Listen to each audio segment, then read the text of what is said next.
Good afternoon, everybody. We are back for another session of. Hello. Okay. Good afternoon. Okay. Um, so today we are going to further our discussion on top-down parsers or the other parsing activity in general, and then we'll look into one of the specific type of parsers, which is basically the top-down parsers. Incidentally, you will see that in this discussion, I am really emphasizing on the efficiency of a bottom-up parser, as will be clear in next few classes. In fact, when I prepared these nodes, and in fact, for last 20 years or so, most of the time I have spent understanding a bottom-up parser for some reasons, which will be obvious to you in a few weeks. But for last 2 3 years, I am seeing a resurgence of top-down parsers, even though it is much less efficient compared and powerful compared to bottom-up parsers, but the whole thing is getting a lot of attention because of some reasons. So I don't think I'll be able to convey that much why top-down parsers are becoming handy again and gaining popularity. But so you have to remember, even though my focus is on bottom-up parsers in this course, and most of the compiler lectures are geared towards that way, top-down parsers are actually becoming more and more popular. So we'll probably discuss a little bit of that when we give you some assignments in lab. So please wait till that time.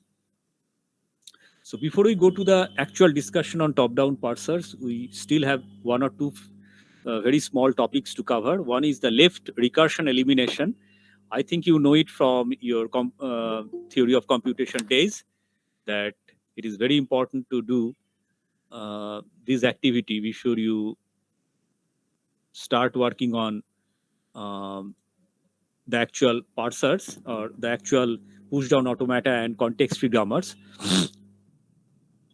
Um, One of the main reason is that if you don't eliminate left recursion, then in a top-down parser you can go into an infinite loop, as we'll see shortly.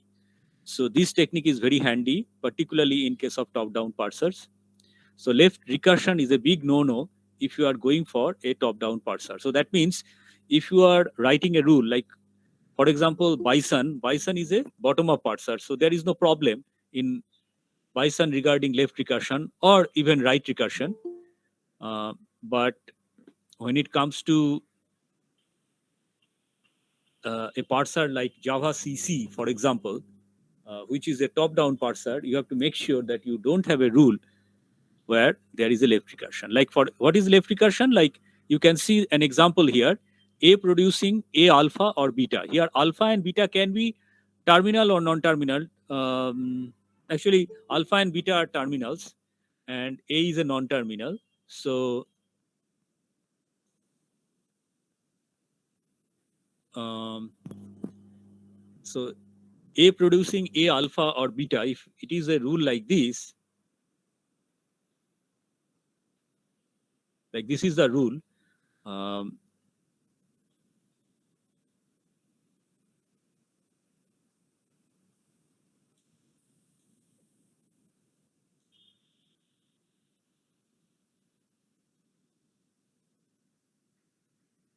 so this is basically the rule. A producing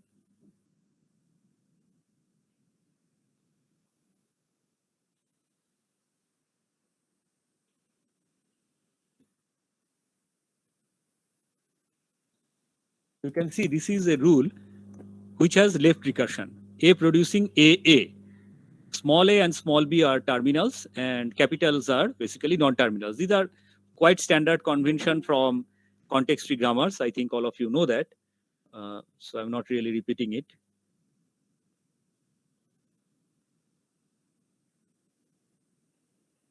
Okay. So in order for this not to have a left recursion, the rule is that you should have a rule like this.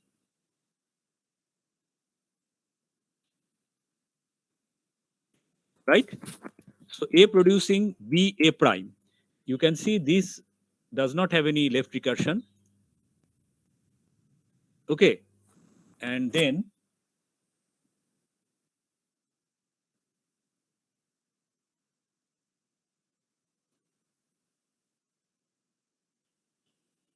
so here A prime can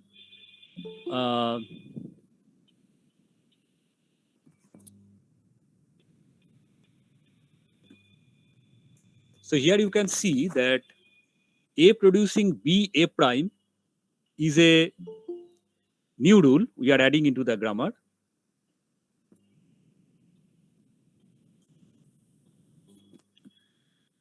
Note that from the first rule of the grammar, A producing A or B, the whole string has to terminate with a B first and followed by a number of A's. So the same rule can be equivalently written as A producing B A prime, so that we get the B first, and then A prime can continue to produce as many A's as possible using the right recursive rule A prime, and to accommodate the case where there can be only one A, we can have the epsilon. So it has to terminate at the epsilon case. So this is how we do, we take the strategy for left recursion elimination. So this is what we have done. From A producing A alpha or beta, we are using A producing beta A prime and A prime producing alpha A prime or epsilon. Okay. So now we have a grammar like this, which is left recursive. So let's take this and see if we can do something about it.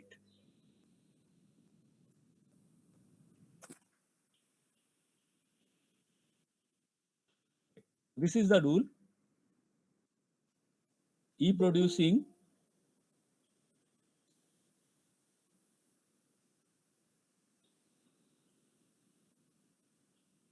E producing E plus T or T, T producing T star F or F producing within parentheses E or ID. We'll revisit this particular grammar many number of cases in our course, so you can actually learn it by heart. So what it is basically it takes care of all the expressions which have plus, star, or parentheses. Basically, this is a grammar for generating expressions which consist of plus star, means arithmetic and binary operations, arithmetic and multiplication operations, as well as the parentheses for imposing priority or imposing precedence.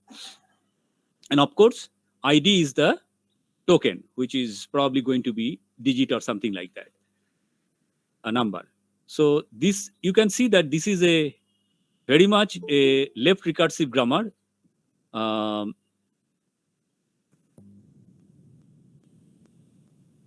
So there are two rules at least where there is left recursion. As you can see, E producing E plus T, it is a left recursion, and T producing T star F is also a left recursion. So let us take the example of E producing E plus T or T.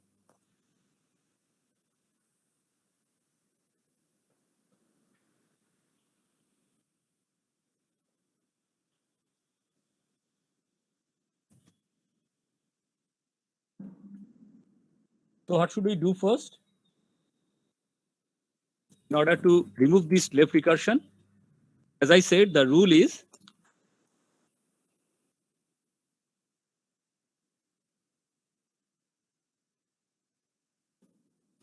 E producing T E prime. E producing T, that is one rule. So basically, the rule terminates generating T's in the end. So we should use the first rule as E producing T E prime, and then E prime producing basically E, and then plus T stands for A.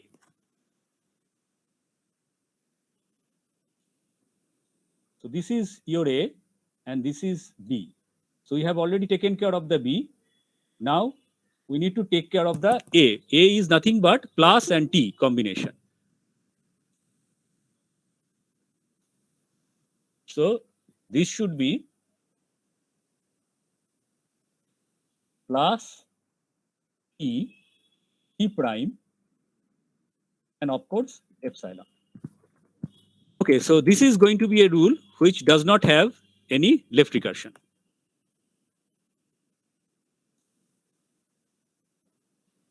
All right. So if you come back to the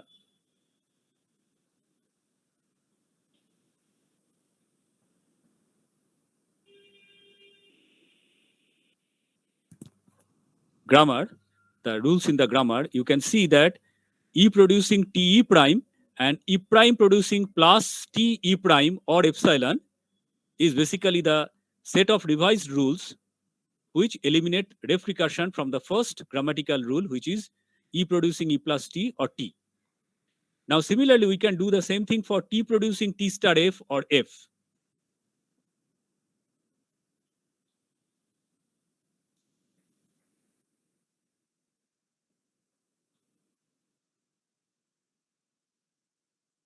The equivalent grammar would be T producing F T prime and T prime producing star F T prime or epsilon. You can see this particular grammar also is eliminated of any left recursion, this particular grammatical rule. Okay, so these are the set of revised rules you can see. E producing TE prime, E prime producing plus TE prime or epsilon, T producing FT prime, T prime producing star FT prime or epsilon, A producing within parentheses E or ID.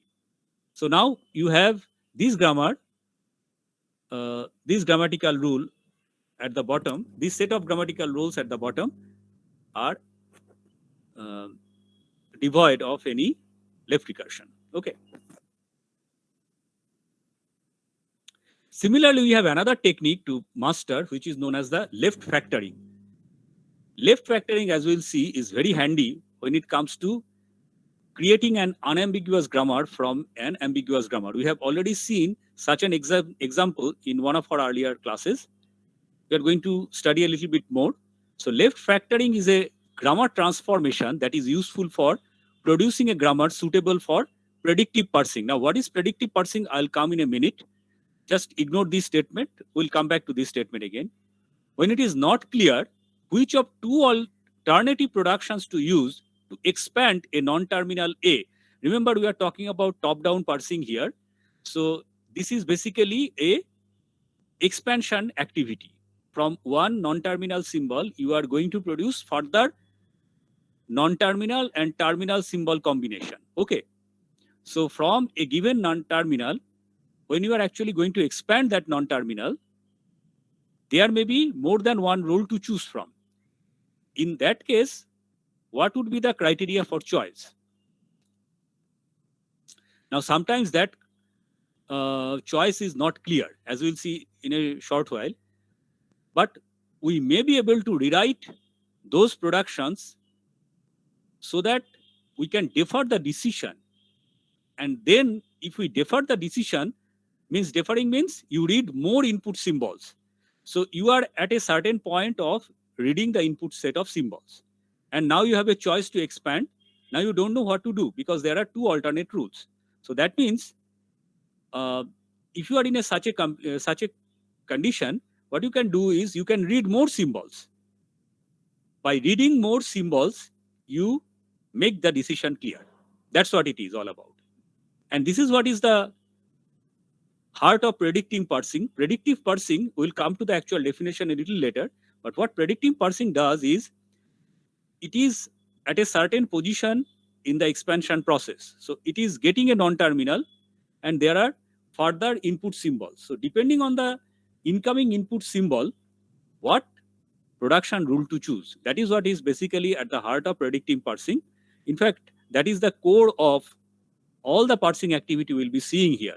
Now, how you take the decision is basically what we are going to learn throughout all our exercises in parsers. Okay. So either you read more input symbols or you do something else. So those are the things we are going to study here.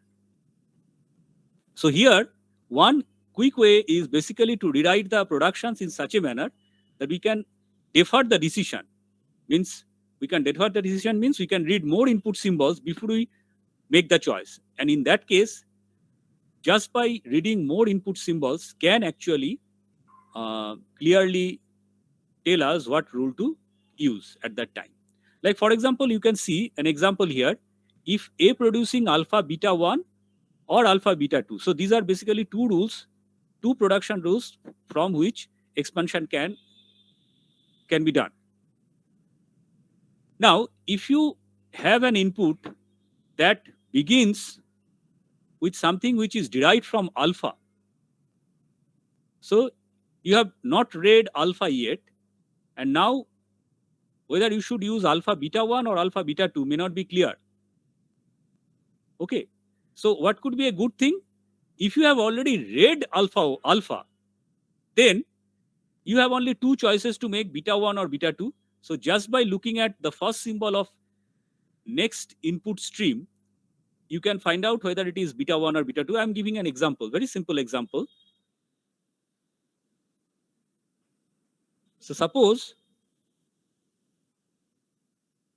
there are two rules like these.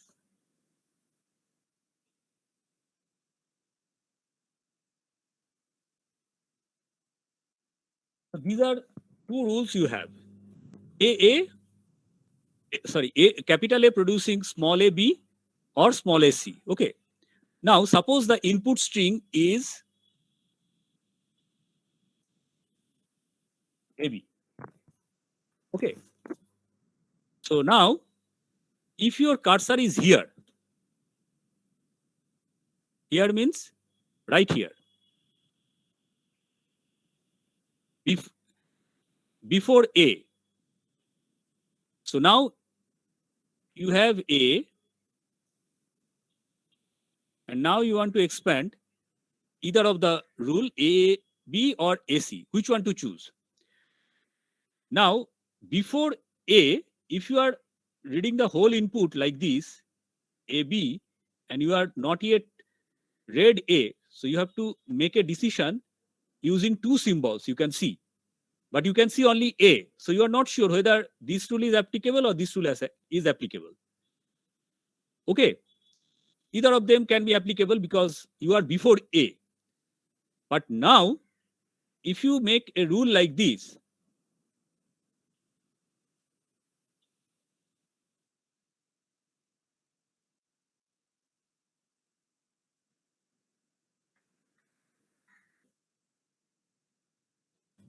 this is basically an example of left factoring. So what you are doing is, you are factoring out A and you are getting a new non-terminal symbol B.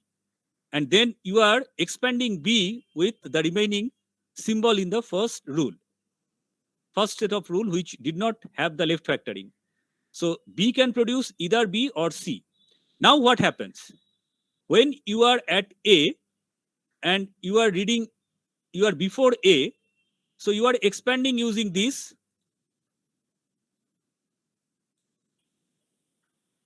You are already doing this, AB. There is no ambiguation here. You can easily do that because the moment you get an A, you have to apply the rule A producing AB. So you do the expansion. Now, that means what? You have actually seen this.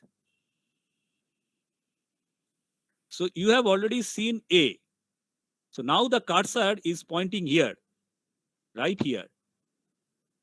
So it is pointing just before B. Now, so you are here and you have two choices from which one to take. This is easy because now you can just look one symbol and you can say, okay, I'll expand this. So what you are doing is you are deferring the decision. Instead of reading before A, you are taking the decision after A, and now it is clear. Okay. Now you can say, sir, we could take the decision very easily even at A using the first set of rules, because then we had to read two symbols.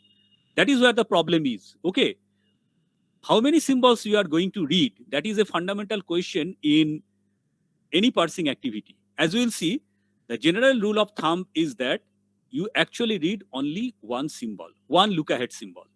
So you just look up the next symbol, what is coming, and then you should be able to take the decision.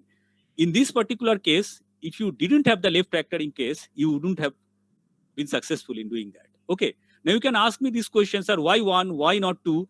Okay, you can choose any number n, but even then, you will come across one particular rule where without left factoring can fail.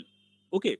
So better to use the one lookup symbol, and as you will see, which is very much the practical thing. I mean, theoretically, yes, you can always use k lookup symbols.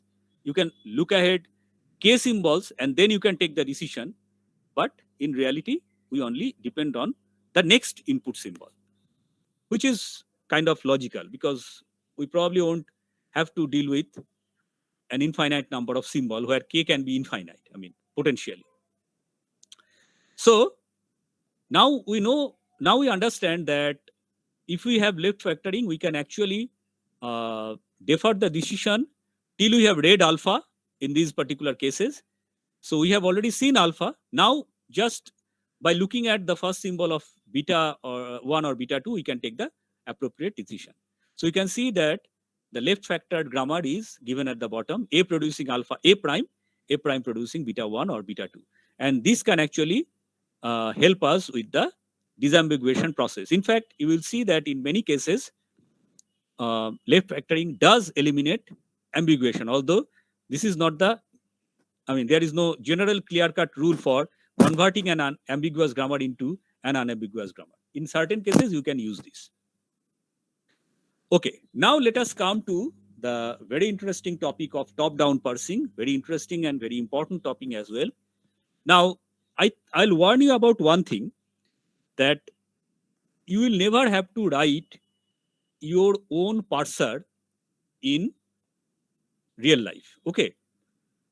In general, unless you are really into the compiler domain. I know some students from Heritage who are actually developing their own parser in very interesting companies, but that's really rare.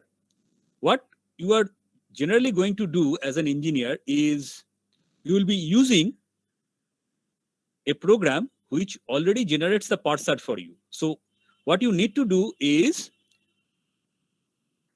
write the corresponding context-free grammars depending on your situation, and then let the parser, automatic parser generator generate the parser for you, which you can use then for producing, for example, the translator or the compiler of your intended language. Okay. So the discussion we are doing here is for our general understanding. Like, for example, the parser we are going to use in our lab within a week or two is known as Bison. Now, that Bison is a parser generator for it's a parser generator for a bottom-up parser. So you are not really writing the bottom-up parser. You don't really need to know how you generate a bottom-up parser. Only thing you need to know, what is the input syntax Bison accepts, and that's it. But still, understanding the top-down parsing activity gives you a very much good amount of insight into how you should write the rules efficiently, for example, and what is actually happening. Okay, so it is important to understand. So top-down parsing, we have already discussed in one of the earlier classes, can be viewed as an attempt to find a leftmost derivation for an input string. Okay, so you are given an input string. So what is the parsing activity? Parsing activity is that you actually input a string of that language, of the context-free language, and then you see whether you can construct a parser tree, whether you can construct a parse tree with that given input symbol. So that means if there is a set of derivation rules or production rules which you can apply using those input symbols to construct a parse tree correctly. Okay, so it can be viewed as an attempt to construct a parse tree for the input starting from the root and creating the nodes of the parse tree in pre-order. So this is very important. This is a pre-order traversal of the parse tree. Okay, now if you can construct the parse tree, then the input string is part of the language. If you cannot construct a parse tree, then that string does not belong to that context tree language. That means your input program is not syntactically correct. Means the grammatical rules cannot generate such a program. Okay. If you create more than one parse tree, then that grammatical rule may be ambiguous. Okay. What is a recursive descent parser? Recursive descent parsing is a top-down method of syntax analysis in which we execute a set of recursive procedures to process the input. So, for example, okay, so let us read it and then we'll go to the example. So, a procedure is associated with each non-terminal of a grammar. We'll come to the explanation immediately. Now, recursive descent parsing has a special type known as predictive parsing, in which the lookahead symbol unambiguously determines the procedure selected for each non-terminal. We'll explain all these terms as we go forward. The sequence of procedures sequence of procedures called in processing the input implicitly defines a parse tree for the input. So this is what we are learning about a recursive descent parsing. Okay. So let us look into the example. Like for example here, like here.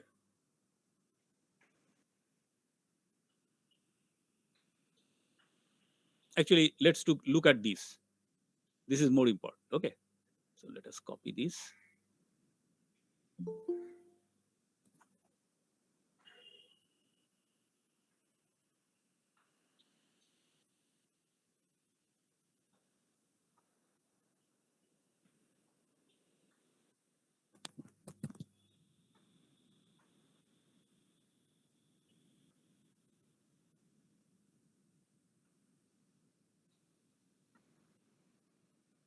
Yeah, this will be too difficult, I think. Let us try with a simple one. Very simple one. Okay.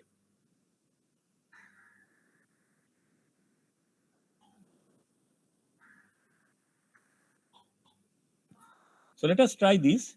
A producing A, B, B producing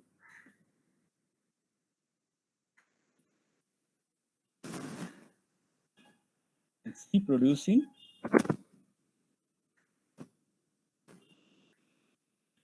Very simple thing. So it can only construct the string A, B, D, nothing else. Very simple one. Okay. So what you can do is, so you can see we can have like the input string, say, is this A, B, C. So we need to parse this. Okay.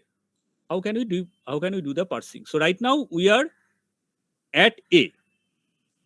So what we can do is we can say we have the starting symbol A. So you can apply this rule, A producing AB via some magical means. Okay. Now this looks like okay. Then of course you can do this.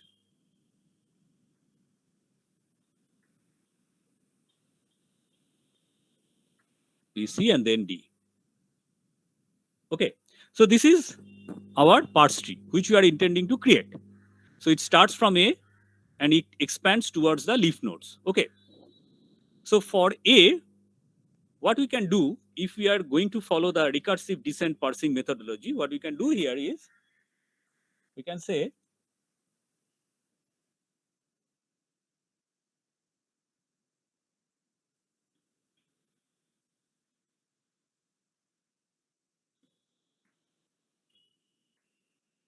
the procedure is like a function call, something like a void something. Okay, it is similar to, it is a pseudocode, so we are not really bothered about the language syntax of C or Pascal or anything like that. So procedure means you can call a function which does not return anything and does something. So what is it doing? So inside procedure A corresponding to the non-terminal A, what you can say is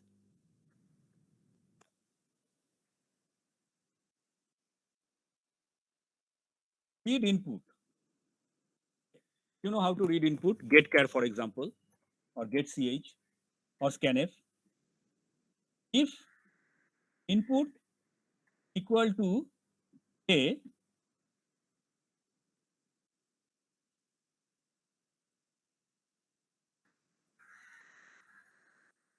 then what should you do?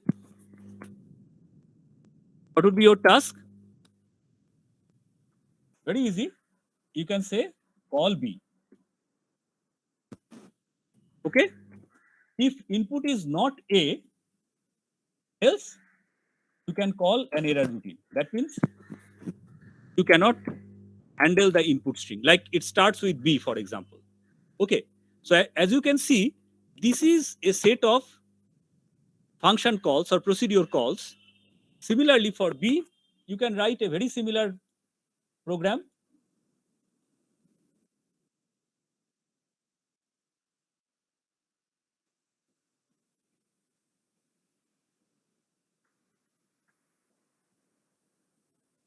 So here what you can do is procedure B, again read input. If it is B, then simply call C. And similarly for the procedure C, so you can see it is a set of procedure calls. Okay. Now, so it is basically calling some procedures to create the parse tree. That's what it is all about. Okay, in a top-down manner. So you are descending from the root to the bottom nodes, root to the leaf nodes. Sir? Yeah. Can you little bit explain how the constant value is changing in the if condition input is equal to A, B, C? Yeah. Okay, very good question. I forgot to mention that. Okay, so suppose you are at this procedure call A. So here, so this is the starting procedure. Okay, A is the root node. So you start with A, read the input. Read the input means this is at A. Your input pointer is at here, right here. Okay. So you are reading A. If it is A, then you call B. Okay. So now you are going here in procedure B, and you have already consumed the input A.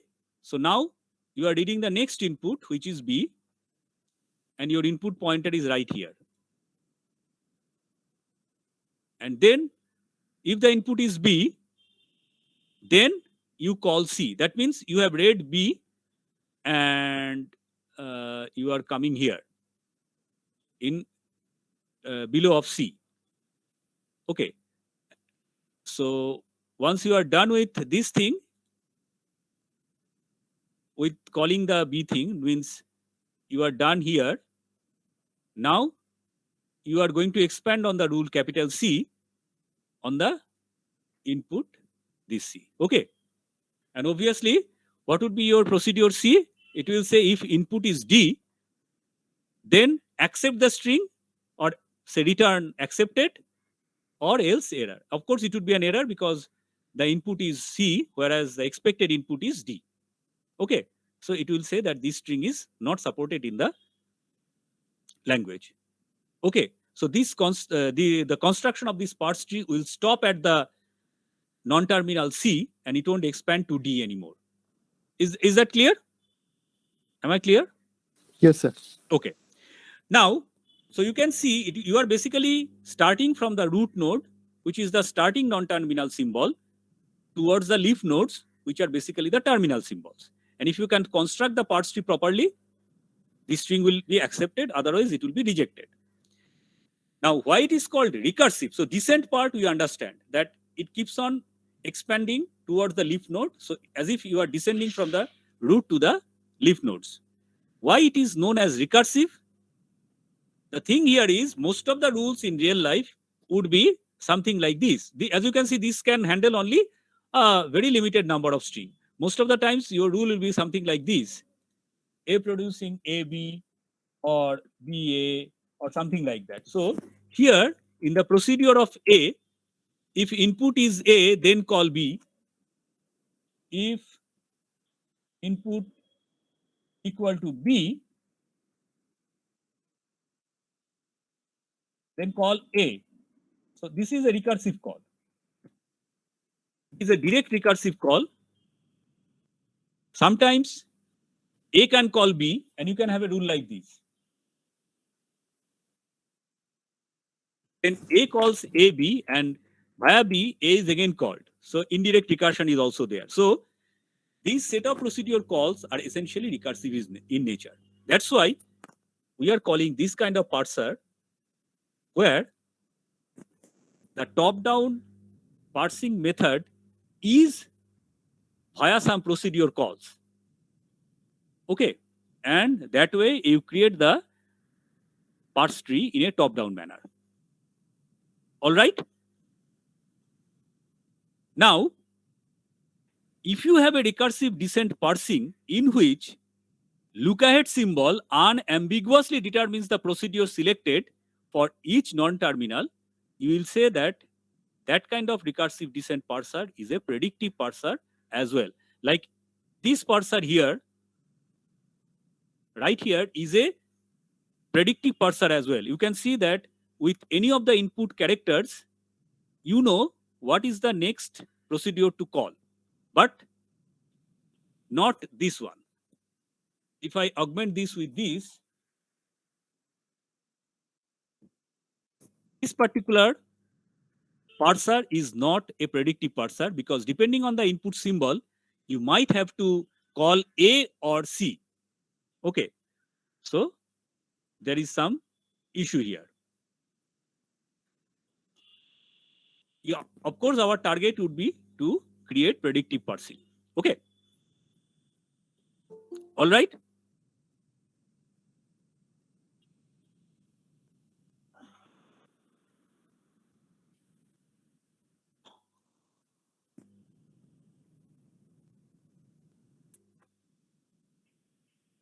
So as you can see, in the sequence you are calling the procedures is basically how the parse tree is constructed. So the fourth statement is also explained. Now, there are certain recursive descent parsers which can backtrack. I think you might be knowing the term backtrack. You might have used this in some of the algorithms, backtracking algorithms. Okay. In fact, nowadays there is a craze among artificial intelligence. In artificial intelligence, backtracking is a well-known procedure, a very simple brute force procedure. But backtracking suffers from many issues. That's why it is, even though it is very popular and even though it is simple and it follows the problem definition in many cases, it is rarely applied in any of the applications of computer science and engineering because it is not very efficient, as we'll see. And there are other problems. So backtracking means you undo what you did and then try the sequence one more or the sequences one more. Okay, that means what are the things we need to undo? Let's understand. What did we do here? While constructing the recursive descent parse tree, what did we do here? What are the activities we did? We essentially did two activities. The first thing is we are reading the input string and we are advancing the input pointer. Like we are reading A, and after we are happy reading A, we are reading B, and then we are reading C, for example. This is the sequence. So this is a sequence we are trying here. So backtracking means you have to undo the read.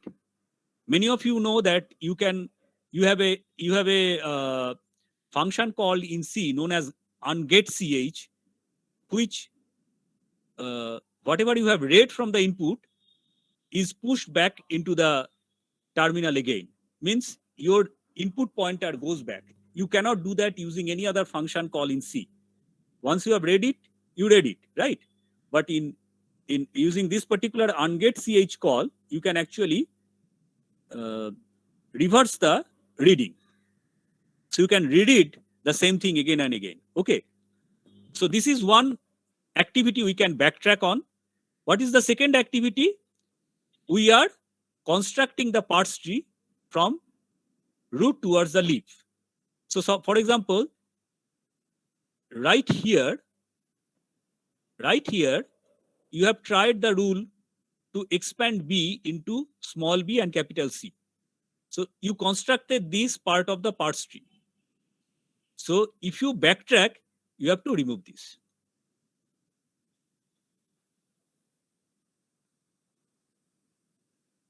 I have removed a little bit more. So this much you have done.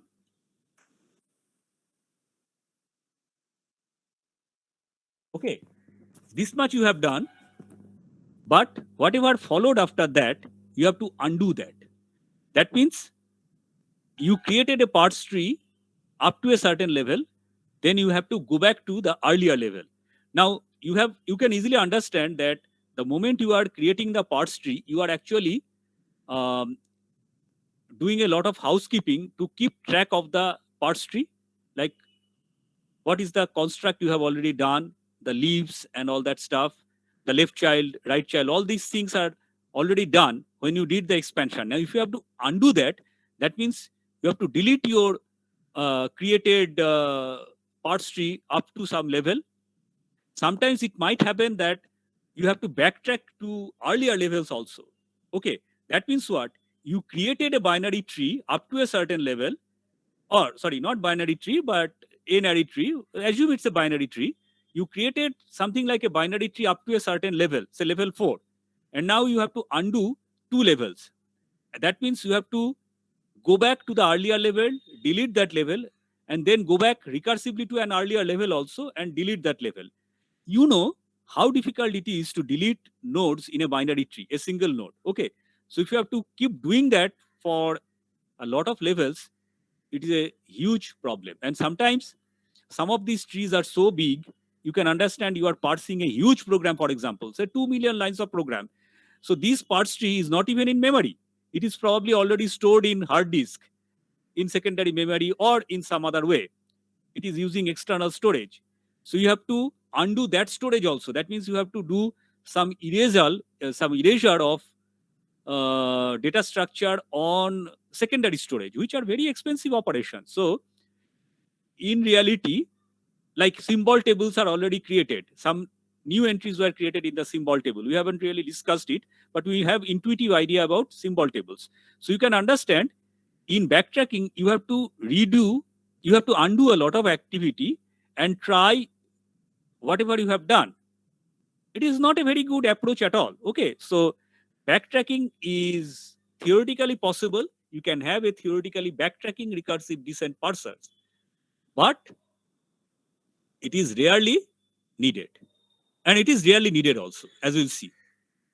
So repeated scans of the input is out of question. You are not really generating the parts tree and erasing it. So you are not redoing the parts tree either.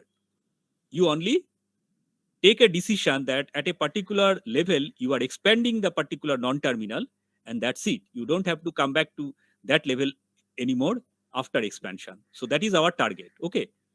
So backtracking parser you will not see in real life, although theoretically it is there. This is an interesting example of backtracking parsing.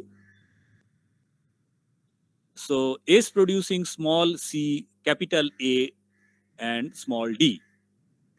Input string is small c, small a, and small d.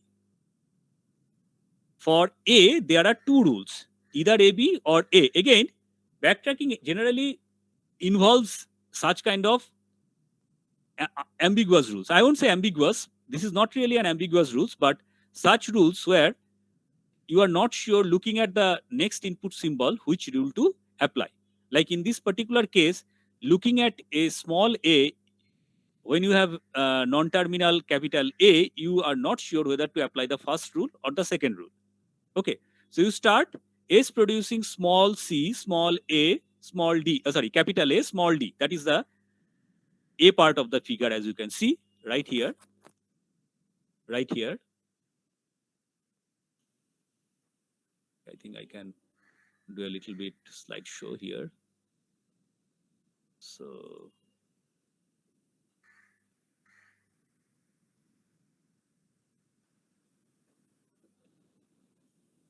you can try this.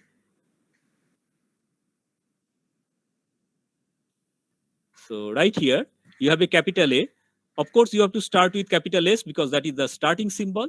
So you are now at this level. This is the only rule applicable on capital S. Now, you have consumed C. So this is done. Now you have A and you have to make a choice.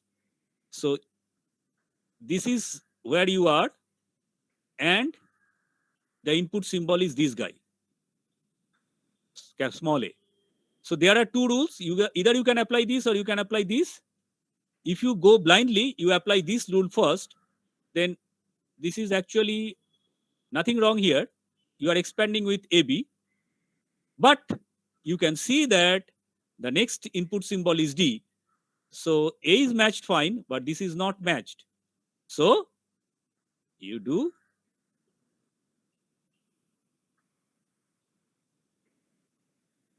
erase the whole thing. Up to A, up these A, B, these children, this child relationship with A, all are gone. Then you come back here. So you are now here again. Try the next rule. So you read A, you went to D. Now you are coming back here again to A again. And then you are applying this guy. And now you are D here and you are actually matching the rule. So you can see this part is a backtracking example, which is not good.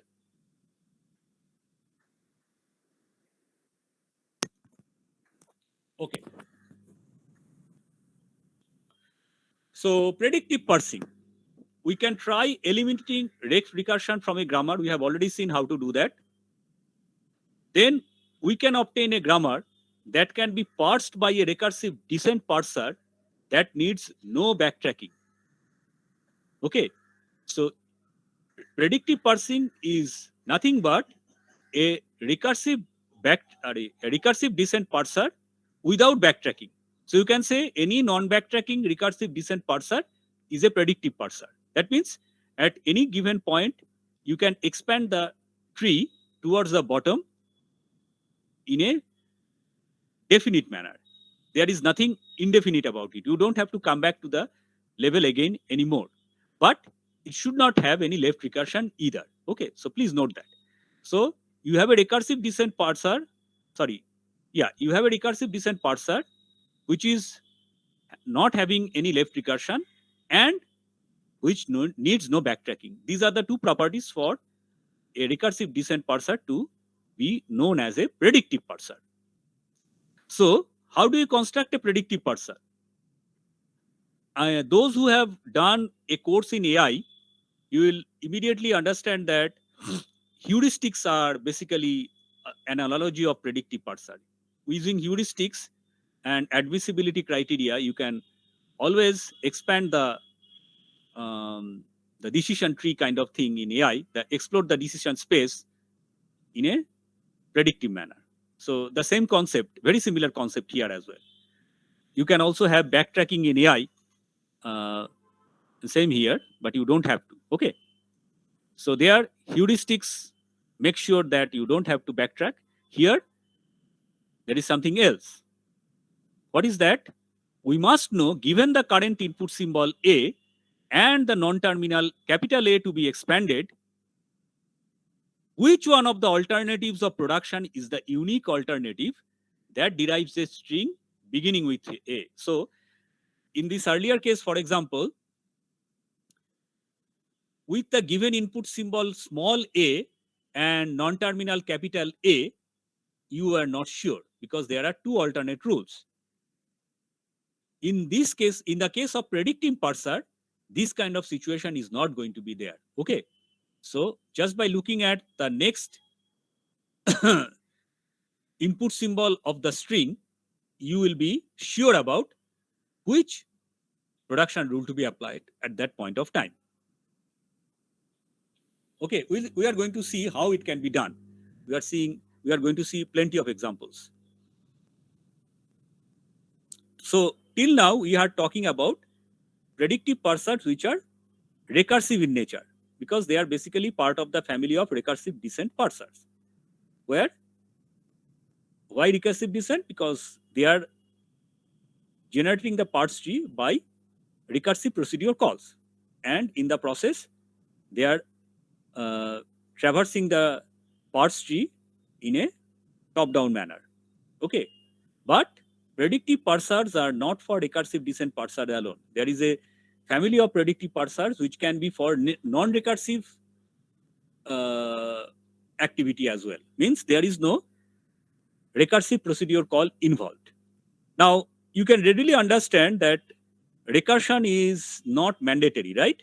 You learned it from the days of data structure. You actually knew explicit rules for making sure that you can turn a recursive procedure into a non-recursive procedure, if you remember. Okay, and there were a set of rules for that. And of course, there was the concept of tail recursion, which was even easier to handle. So same concept here. So in case of non-recursive predictive parsers, what is the requirement? In case of recursive predictive parsers, recursion enables or eliminates one important activity from the programmer's point of view. What is that? Recursive procedures use the inbuilt stack by itself. It is the duty of the compiler, which is giving that recursive capability in your program, to maintain the stack for yourself. Okay. When you are writing a non-recursive version, the first thing you need to do is maintain the stack explicitly. That is the dangerous thing. So you have to maintain your stack explicitly. So you need to know how to manage that stack. So whatever the recursive procedures you are doing internally, you have to have that in your parser explicitly. Okay. So basically your problem stems to the fact that, or boils down to the fact that you have to actually determine the production to be applied for a non-terminal, depending on the input symbol. Now, since there is no recursion involved, so you cannot actually call itself again. And if you know, I think some of you know the concept of memoization, which was there for things like factorials or Fibonacci's. I think you learned it in either data structure or algorithms. So you basically, like when you call these, let me give you an example. This is a very interesting concept if you have missed it in your algorithm class. Like for example, so this is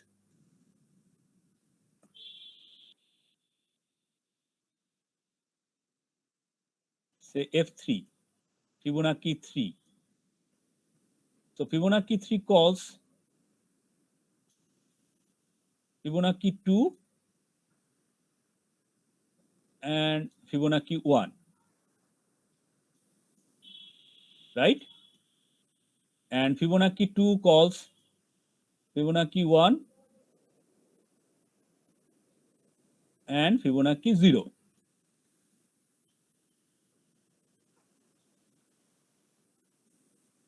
Now, those who are more mathematically inclined, they might have seen the analysis of Fibonacci program.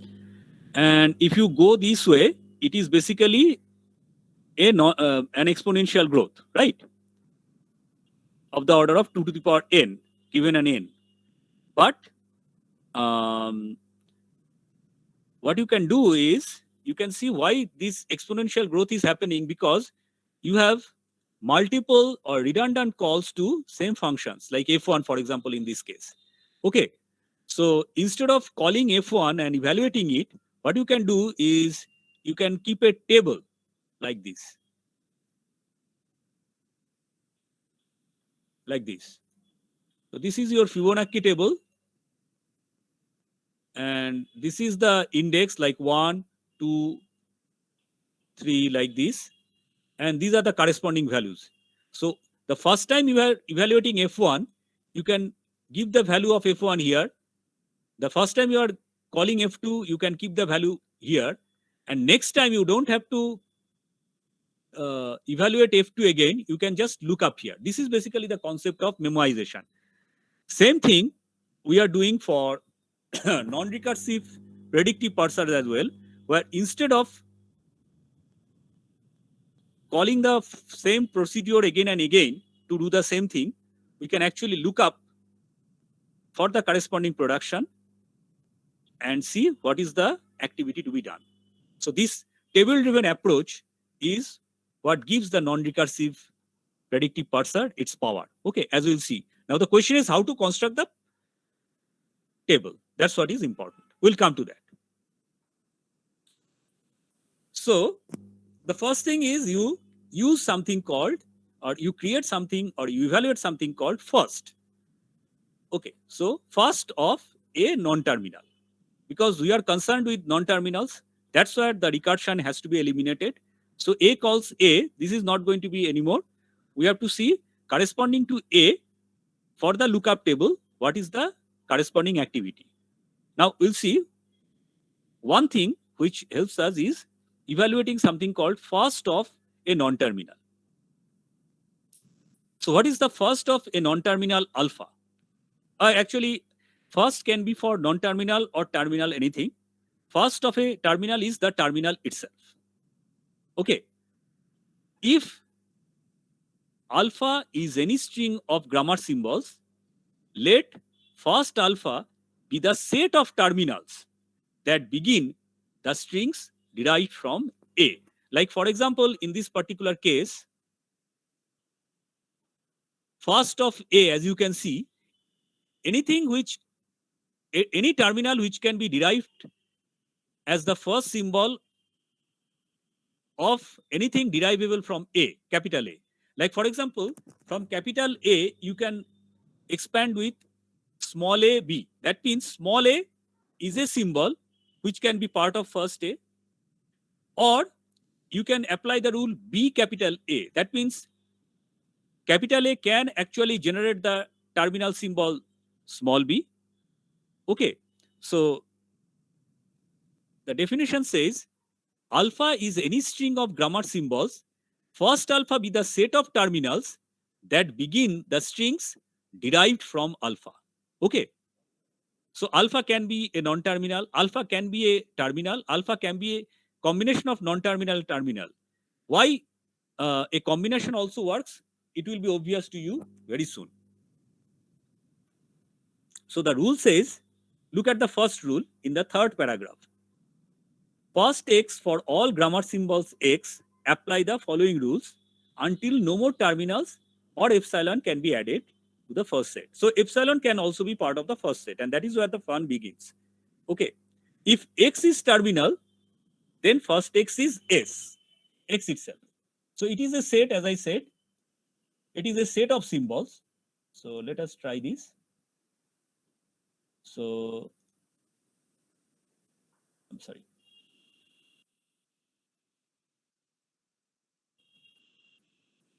Suppose the rule is like this.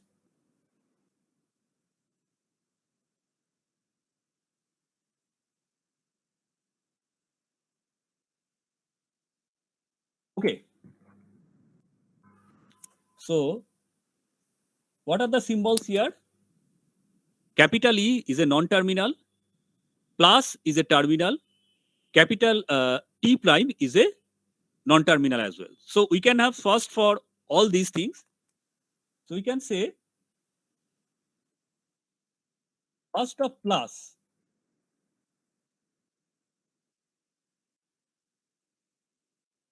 is the set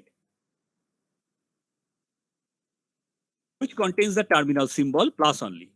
So that is the definition, which is obvious almost. If x is terminal, then first x is that terminal only. First x is the set which contains that terminal only. Okay. Now the second rule is also interesting. If x producing epsilon is a production, then epsilon is in first of x. So for example, you had this rule.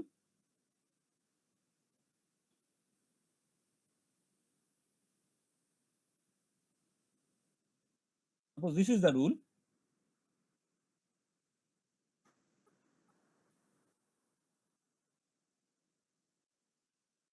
Then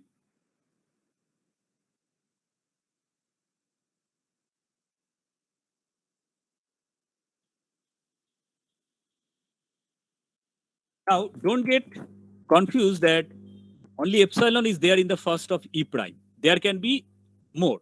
So epsilon is a member of first of E prime. That's what it is. So if a rule has a production of the form E prime producing epsilon, then epsilon should be in E prime. Now, it need not be a direct rule.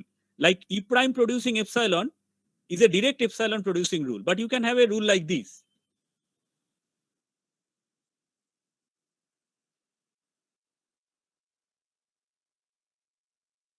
E producing epsilon, then first of B will also have epsilon. That means from a given terminal symbol, if you can produce the epsilon symbol, then epsilon should be in that particular set. Okay. So like E prime is directly producing epsilon, but D is producing it via E prime, but it is also producing epsilon, not instead of one step, it is instead producing in two steps. So epsilon is part of first of D as well. Okay, this is the second rule. So first rule and second rule is now understood. Look at the third rule. If X is a non-terminal, so now we are specifically about a non-terminal, and there is a production X producing Y1, Y2, dot, dot, dot, YK. Like for example, E producing plus E T prime, for example. Okay, in that case, what will happen? Instead of reading that, let us try this. Okay. So first, let us look into first of E prime again. Let us forget about these things. Only focus on first of E prime. So first of E prime, as I said, contains epsilon. So it's equal to is not correct. It is like, you can say contains. Okay. I don't have the symbol that epsilon is a member here. So it's a member of first of E prime. What is the other member? It can have this also.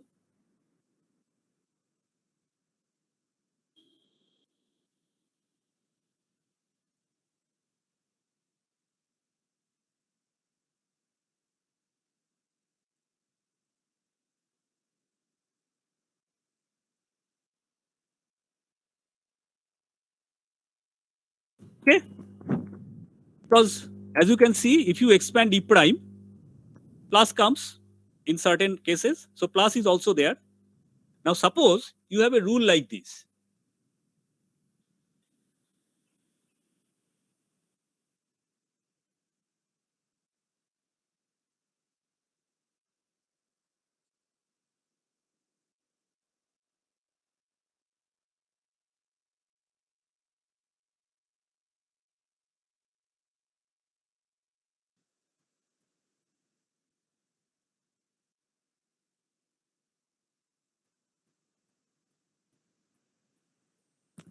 So G producing B E prime or E prime C.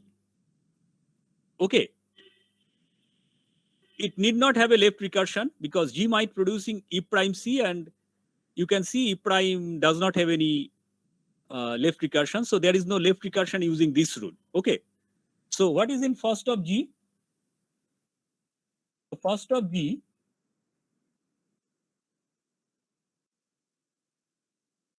will have B for sure, because G producing B E prime, B is a terminal.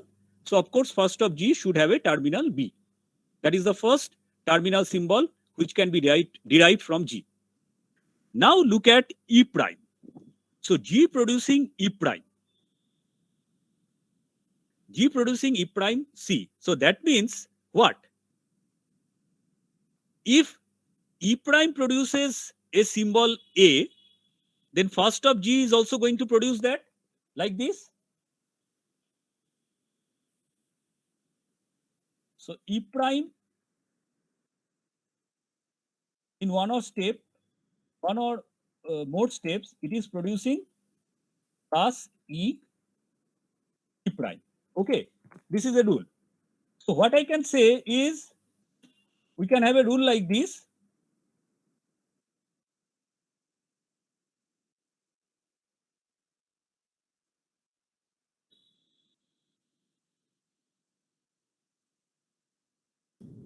Can I say this? So that means whatever is in first symbol of E prime is in first symbol of G as well. That much we can say. So we can say first of E prime contains plus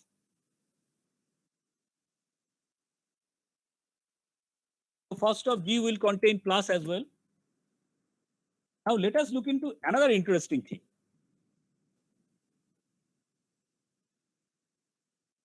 This particular rule, G producing E prime C to plus E T prime C is fine. Now same rule, if we apply again, instead of this root, if we say this, that instead of E prime producing plus E T prime C, we can use the other rule, E prime producing epsilon. E prime can produce epsilon. So what would be the corresponding string here? Can anybody tell me? E prime producing epsilon means what?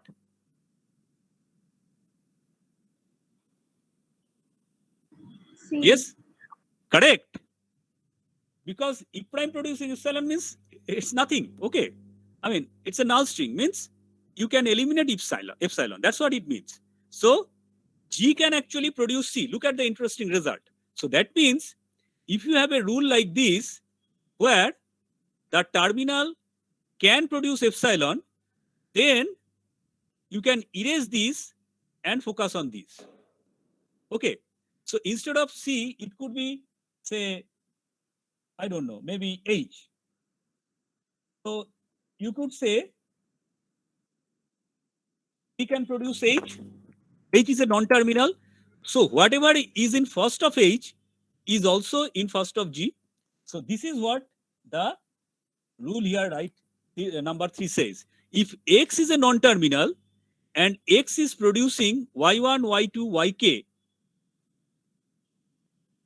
then place A in first X if for some I, A is in first of Yi. Okay. And what is the condition for that? Like, for example, if you have X producing Y1, Y2, so first of Y1 is in first of X, but then, so using the same concept, we can say, if you have a rule like this, X producing Y1, Y2, Y3, okay. And that means if A in first of Y1, then A in first of X, this much we understand. Now suppose Y1 produces epsilon in one or more steps. It need not produce epsilon directly, it can indirectly produce epsilon. Then what? We can say X producing Y2, Y3 is also a valid rule, right? So that means first of, if B is in first of Y2,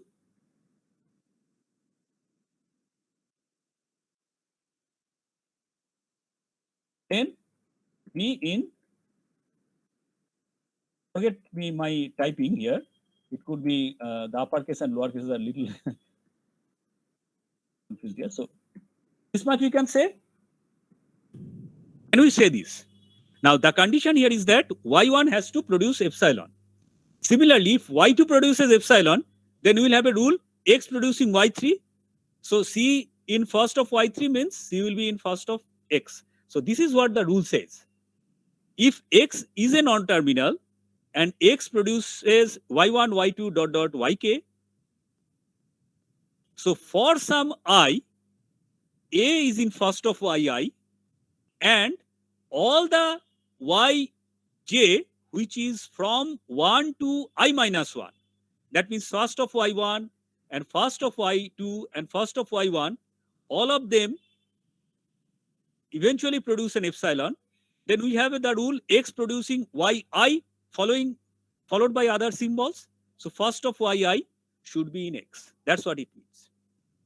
Now, if epsilon is in first of Yi for all such case, then epsilon is in first of X, which is obvious. That means X can produce an epsilon in one or more steps, because all of the symbols on the right hand side can produce epsilon. So eventually X can produce an epsilon. So these are the three rules for computing the first set for any grammatical symbol, whether it is a terminal or non-terminal. Okay. Please note this. This is very important. You will get at least 2-3 marks if you understand it correctly. So let us look at this example.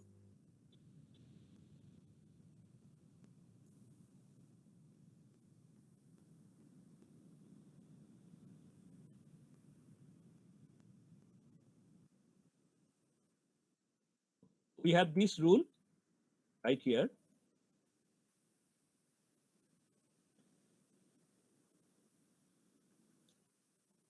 E producing T E prime, E prime producing plus T E prime or epsilon. We have just created this set of rules, eliminating ref recursion.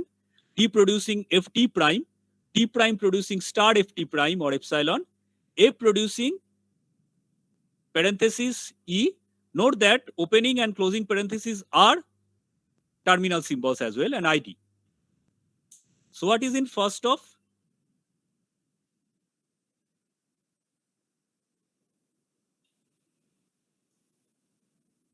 Let's try first of F first. So first of F, can you tell me what is in there following these rules?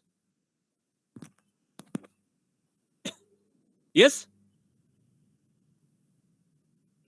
Anybody?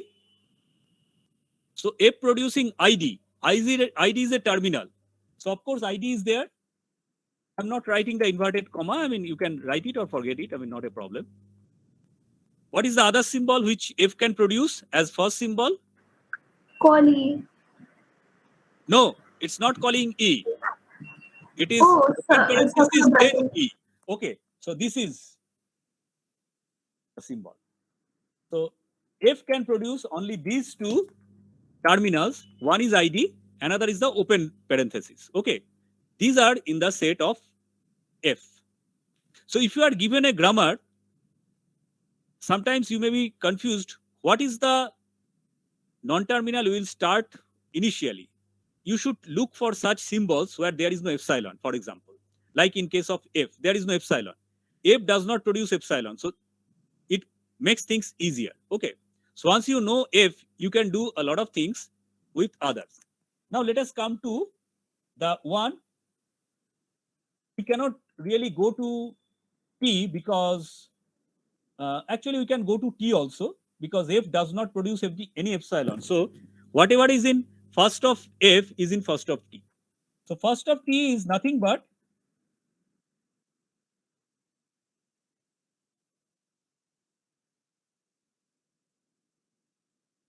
first of F, right? Because F does not produce any epsilon, and T producing Ft prime is a rule.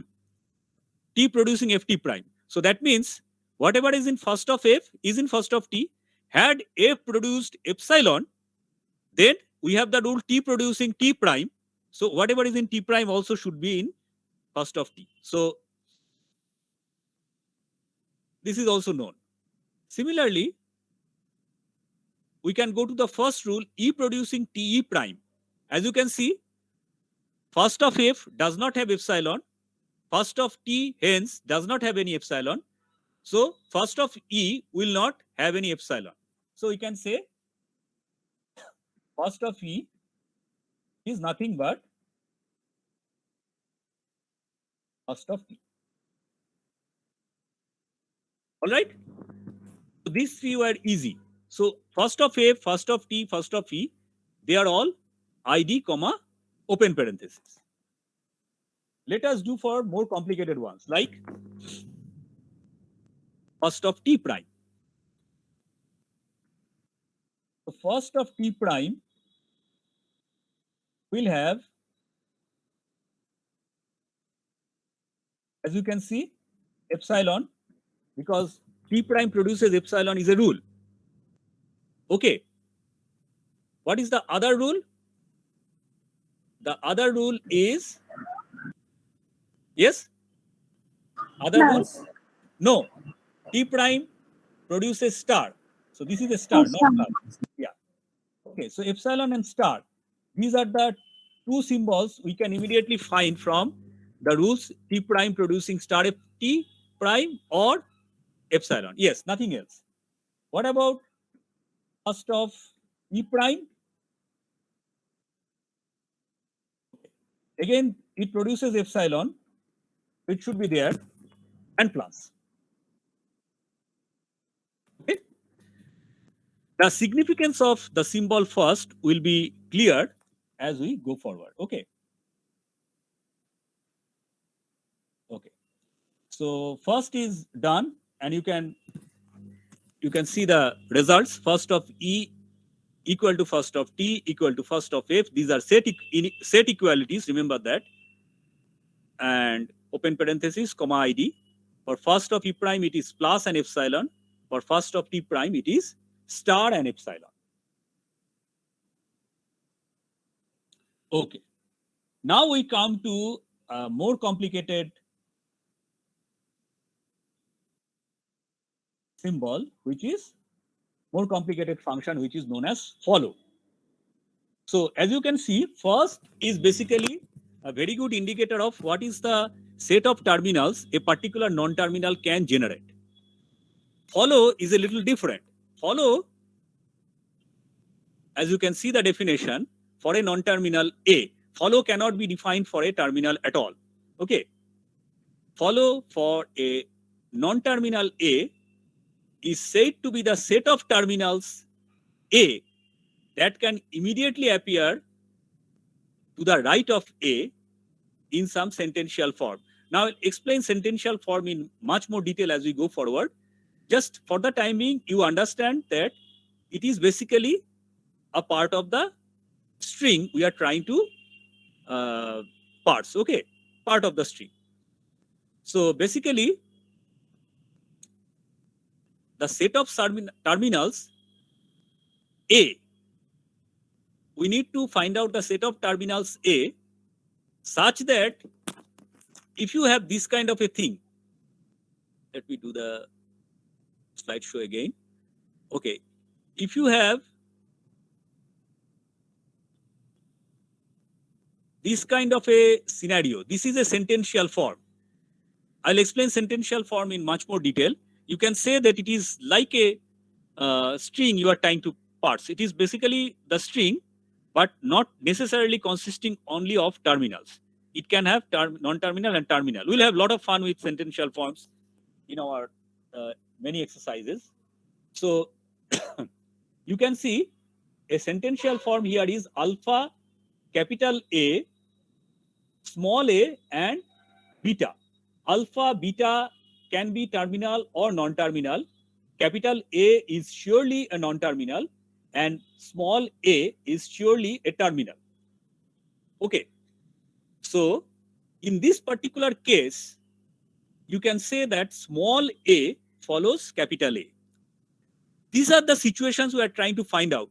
What are those terminal symbols which can follow capital A in some sentential form of the grammar? Okay, that is what is very important. Why it is so important will be obvious as we go forward.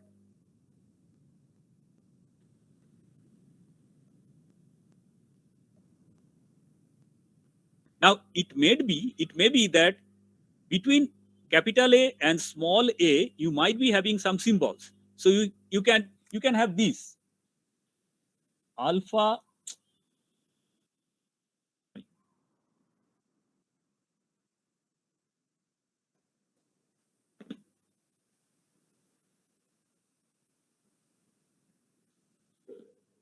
you can have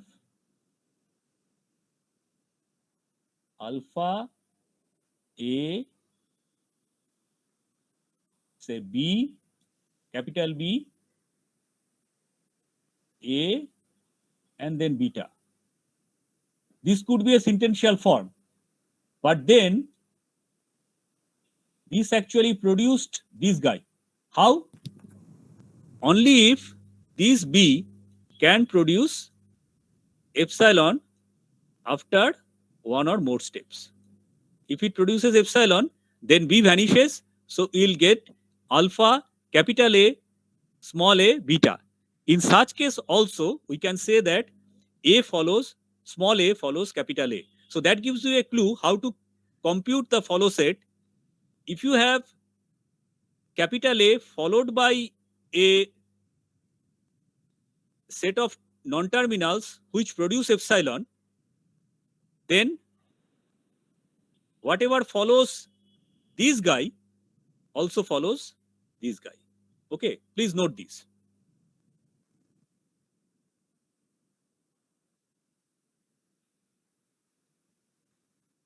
Now, dollar, the importance of dollar, I think all of you know from your theory of computation class, whether you should accept with dollar or not. I think all of you have studied that. They are equivalent. In parsers, we will always assume that the input is terminated by a dollar. So dollar can be also in follow A, but it cannot be in first A. Please note that. So there are some important differences between first and follow set. First of all, follow is defined only on non-terminals. And second is that there is no dollar in first A, but there can be dollar in, there will be dollar in follow A for certain non-terminals. And first is basically a terminal which is derived from a non-terminal, maybe. In case of follow, it is the terminal which can follow that particular non-terminal in some sentential form. Now, how do we compute follow? If S is the start symbol, place dollar in follow S. This is the input right hand marker, as I just said. Okay. Oh, another important thing is epsilon cannot be in follow B, although it is part of first of any symbol. It can be part of any symbol, any non-terminal symbol, but it cannot be in the set of follow because you cannot have epsilon following any non-terminal. If it follows a non-terminal, that means whatever is after epsilon means because epsilon will give rise to nothing. So whatever follows epsilon in some sentential form. I mean, in fact, epsilon cannot come in any sentential form. It is more like a marker symbol to basically show that as part of the sentence generation process, somewhere a particular non-terminal vanishes. That's what it does. It does not generate anything, but it can just vanish. Everything in first beta. Acha. So if there is a production of the form A producing alpha, B, beta, okay, so you have a rule like this. This is the rule. So we are interested in follow of B. And we can see beta follows B. Now beta could be a terminal symbol, or if it is a non-terminal symbol, then beta can produce what? Beta can produce an X and something, say alpha. What is this X? X is nothing but a terminal symbol which beta can produce. Now, what is that symbol known as? If beta can produce X as a terminal symbol as part of the expansion process, what does it mean? What is X? Yes? Yes? Anybody? So beta is producing X alpha. X is a terminal. What does that mean? What is X? X is in first beta. That's what it is. Otherwise, beta could not have produced the terminal X. So that means if you have a production of this form, A producing alpha, B, beta, then everything in first beta is in follow B, because B can produce that terminal. Of course, epsilon cannot be there, because epsilon is not a symbol at all. It is just a symbol for elimination. Now, so rule number 2 is easy. So let us see an example. This same one again.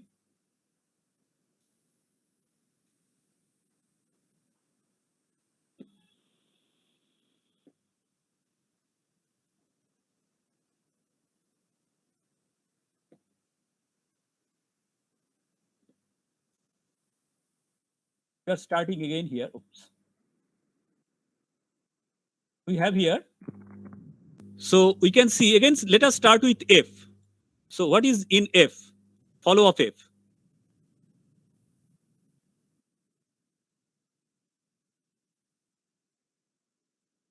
If you look at the first rule, F producing, open parenthesis, capital E, close parenthesis, we cannot find out anything for capital A, capital F, because we don't have any rule. But what we can say is follow of E, we can see from this rule. What is that? You can see that a closing parenthesis follows a capital E. We can say this much, that a closing parenthesis follows E. We don't know anything about follow F yet. We'll see what is in there. Then we have follow prime, follow E prime, and follow E. E prime, T prime, F. So these are the 5 things. Okay. Let us look into the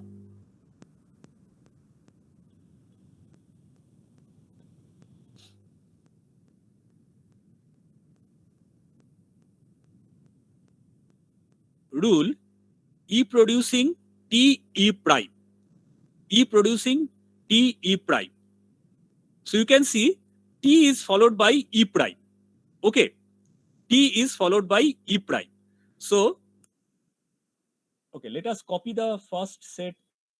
Do we have the first set here? Yeah, we have the first set here. So let us copy these as well.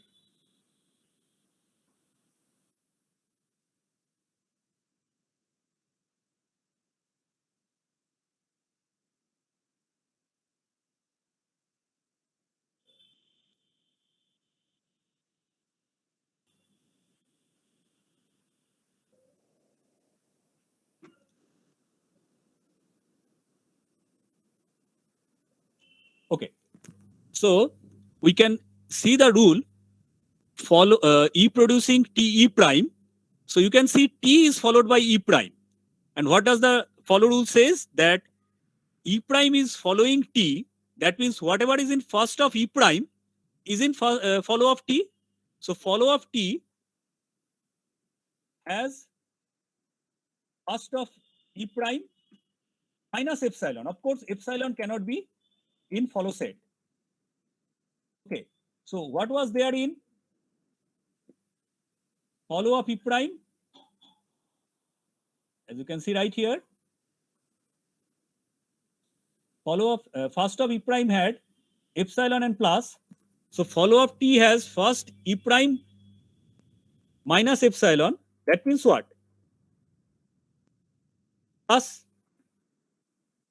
So plus is in follow of T via the rule E producing T E prime. Okay.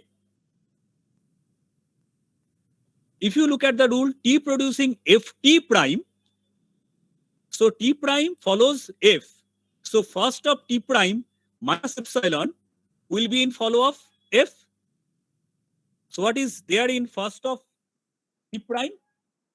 First of E prime we can see plus is there. I'm sorry, F T prime. So first of T prime has star. So star is in follow of F.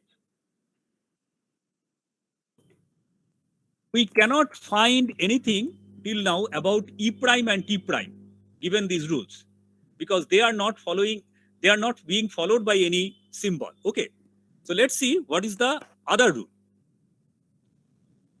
That is the more complicated and slightly confusing rule. So this is the rule number 3.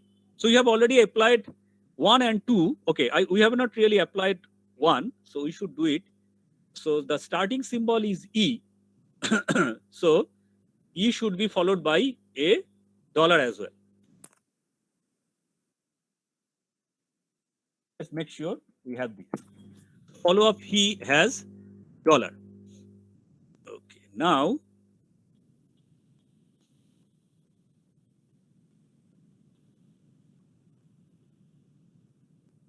third rule says if there is a production A producing alpha B, or a production alpha B beta and beta produces epsilon, that means A can produce alpha B. Okay, then so you have a rule like this, either like this, or you have a rule like this where this guy vanishes because beta can produce epsilon.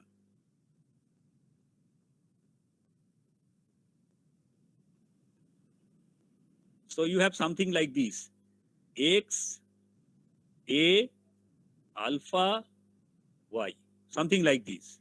Now A produces, sorry, instead of alpha, let us write something else, alpha 1. And then A produces alpha beta. So X produces alpha beta, sorry, alpha B, alpha 1, Y. So that means, since you are doing a top-down translation, alpha 1 follows A. And that means alpha 1 follows B as well, because A produces alpha beta, alpha B, sorry. So A is being replaced by alpha B. So A is followed by alpha 1. So B will be followed by alpha 1 as well. So everything in follow A is in follow B. Please note this. So this is the third rule. So following this rule, we come here. We have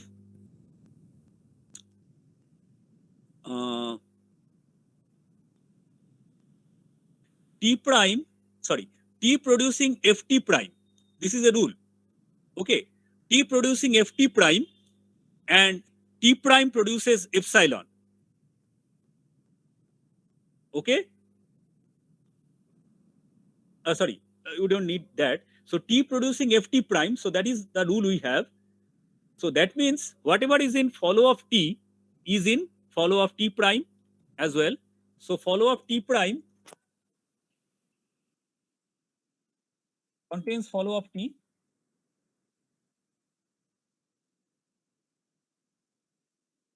The third rule just said that.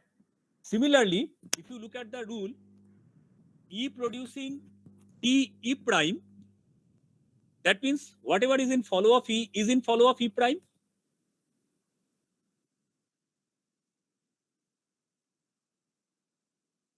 Okay.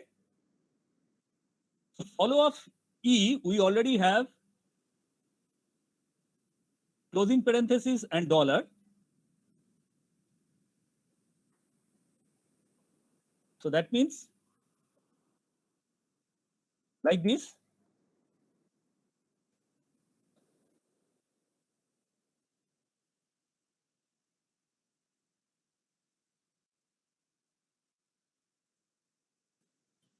So we have done this much. Okay. Now anything else?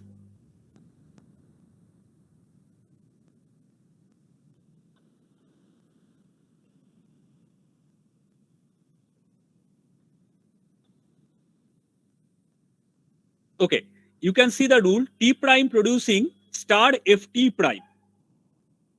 Okay. So T prime producing star Ft prime, that means T prime can follow F. Okay.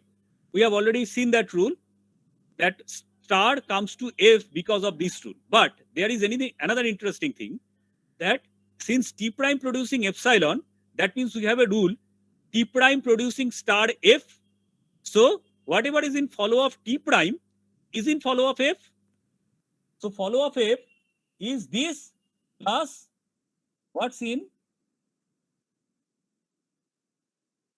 follow of T prime.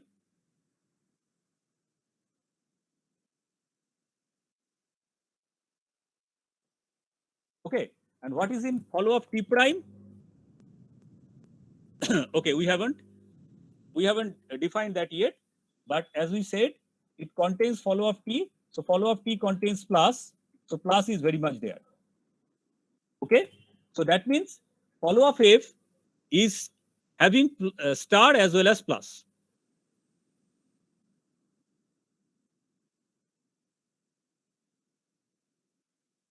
Okay, anything else we can do? So E producing T E prime, and E prime can produce. So yeah, so the other rule is E producing T E prime can produce epsilon. So whatever is in follow of E is in follow of T. So follow of E contains this. So follow of T contains this as well. So that means it will have this much.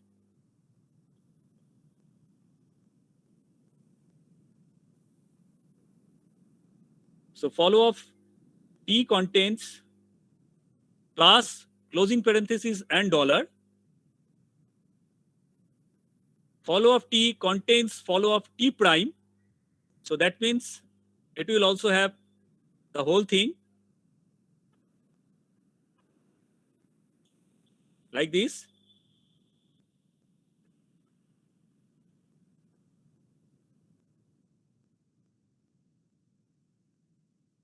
And follow of E contains this guy, so nothing else. And follow of F contains this guy. So follow of F contains follow of T, and follow of T contains this. So this will also have dollar. So you can see you might have to do a few passes to find out the complete set of complete set of terminals in the follow symbols corresponding to the various non-terminal symbols in the grammar. Okay, so like this you can complete the follow set. So you can see first was easy to do, follow is a little difficult to do because of this circular dependency between different non-terminal symbols. Okay, so I think we are over time. So this much I'll be discussing today.